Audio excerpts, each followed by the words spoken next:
Hello, this is Tuesday. Um, today's June 20th, 2023, and I thought I would do a short video explaining how I create a new design. Um, Not going into the mathematics, but what is the steps involved? So, first is what do you want it to look like? Draw it out as best you can. I am not a good drawer. I cannot draw a straight line at all, but with the help of a ruler, I can. And I can't do a good curve, so protractors work really great for that if I need it. Um, and there are some really great um, rulers that help you do the curves that you want if you want to get precise, but this isn't necessary with knitting drawings. You're just sketching it out as a basic idea of what you want it to look like, whether it's a hat or a shawl or a cowl or socks, or just draw the basic shape of what you want it, the end result to be, and then draw on it what you want it to look like. If you want chevrons, put the chevrons on there. Put how many you want on there. Use colored pencils and color it in how you want. Once you have a drawing that looks like what you want it to be, then use a gauge swatch with the yarn that you want to use to determine how many stitches per inch, and then draw your measurements that you want. So hypothetically, I'm making a sweater for me. I know that my upper bust is a 42. I know that I like some ease in there, so I'm going to probably do at minimum a 44 upper bust, maximum 46 upper bust to give myself some ease in the pattern. I also happen to need either some increases or a bust dart to give some room after where the upper bust is for my full bust.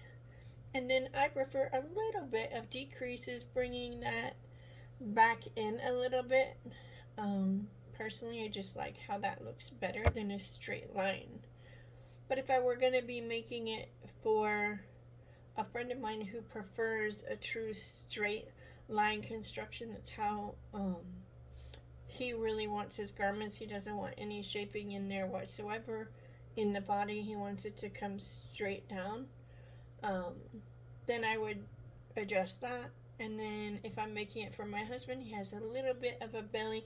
In fact, he tells people that he is in shape. He's just a pregnant woman shape. And it's kind of true. Um, and so I tend to give him ease or extra sizing in the belly to make room without making it so obvious that that room is there. I mean, you can't avoid seeing it, but it's not this glaring, stretched out fabric, nor is it an A frame or A line garment form. So, based on who you want to make it for, make sure that you have it there, and then put your measurements in all the different spaces. If it's for a sweater, put how many inches you want around in the arm, and how many inches you want across for the neckline, how many inches you want from where the neckline starts to where the sleeve split. Um, just all the different measurements. How long from the back of the neck on the back of a sweater to the bottom of the sweater if you're making socks. How many inches do you want from the heel to the top of the foot? How many inches does your foot require from the heel to the beginning of the toe?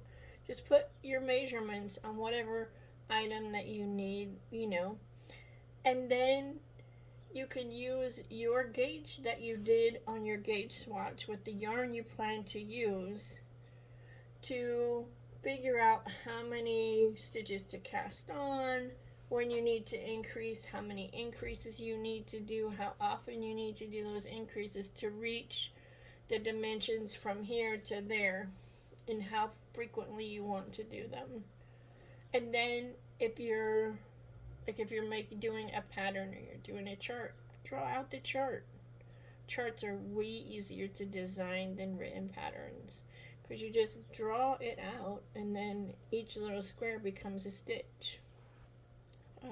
So yeah, that's where they're designed for me. I don't know, maybe other people just start knitting and come up with what it looks like. I've never been able to do that. I've always came up with the idea, did a rough drawing of it, added some dimensions, and then knit my first sample. I hope y'all have a great day. Thanks for viewing.